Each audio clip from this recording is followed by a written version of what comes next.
guys, and welcome back to my YouTube channel. My name is Uche, and if this is your first time on this channel and you're not subscribed yet, please click on the subscribe button below so you get notified whenever I post a new video. And if you're a returning subscriber, thank you so much for tuning in. I hope you're having fun with the content that I'm posting on this channel, and I also hope it's inspiring you to read African literature. So guys, in this video I'm going to be reviewing the books Mirage, which was published in 2018, and its sequel Court of Lions, which was published in 2020, and it's written by the Moroccan author Somaiya Daud. So Mirage is the author's debut novel, and it is young adult fiction, and it's set on a different planet. There's a mention of a moon, so I think it's set on the moon. And this book tells of a post-war era where the Andalan people have been defeated by the VAT. So the Andalan people are being subjected to the cruel rulership of the VAT. I'd say this book is a retelling of the Barbie Princess and the Pauper. I'm just like you. You are? You're just like me.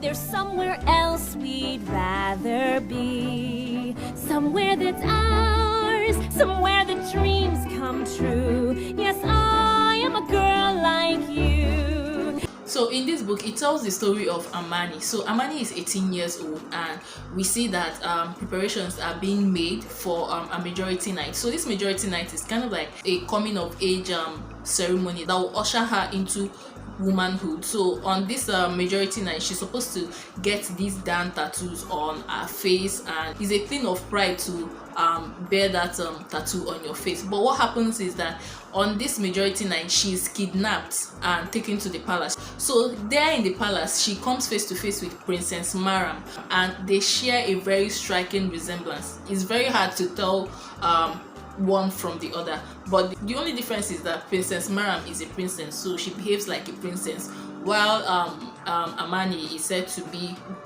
a local girl, someone from the village. So there in the palace, Amani is trained to be the body double of Princess Maram, because the setting of this book is a post-war era. So there are still rebels that want to defeat the VAT people. So Princess Maram belongs to the VAT, while Amani belongs to the Andalan. So there are rebels that want to take back what they have lost to the VAT people. So the princess' life is in danger. That's why she's in need of a body double, so that when it comes to all these public activities that she's supposed to be present, she will not be there, but her body double will take over. So if along the line there's a planned assassination, she will not be the one that will be affected. It will just be a body double that will be affected. So it was quite selfish, but that's what happens when you have a dictator above you.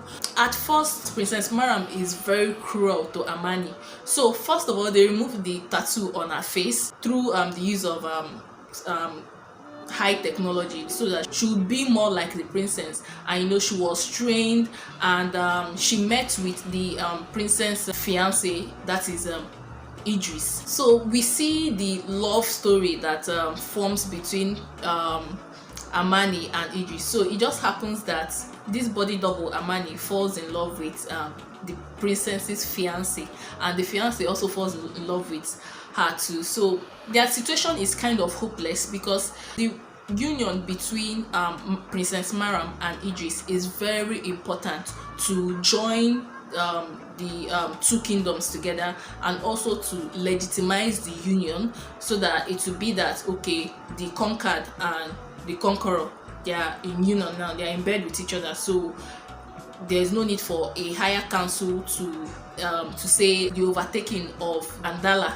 by VAT was not legitimate. So guys, so as the book progresses, we get to see that soon a friendship starts to form between Amani and Princess Maram. So let's just say at first their relationship was off to a rocky start, but it blossomed and it became more of a sisterhood.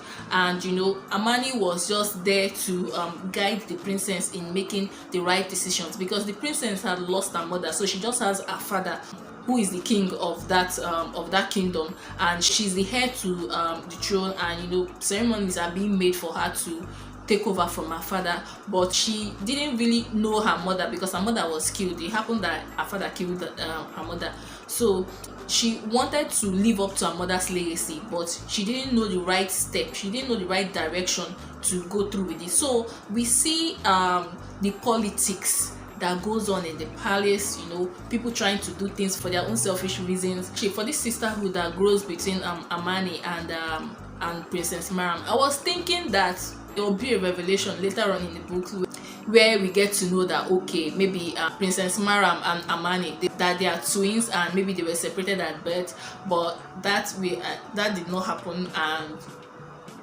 I was really looking forward to it, but it didn't happen. The author also highlights Amani's love for poetry, so there's room for character development. We get to see the inner thinkings of these characters, and we see what motivates them, we see what forms their character, we see what makes them. So for these books, Amani is the star of the book for both Mirage and Court of Lions. So we see how she uses her wisdom even in situations that are dire, where her life is even at risk, but she just uses wisdom to just triumph. In fact, I would say the future of the whole kingdom rested on her shoulder, so it was just for her to speak to the right person, you know, make good plans and move for good to triumph over evil. So this book is your typical good triumphing over evil kind of book, and generally this book is a very beautiful book. This book is well organized. I just like the progression of the story, the interconnectedness of the of different aspects of this book. So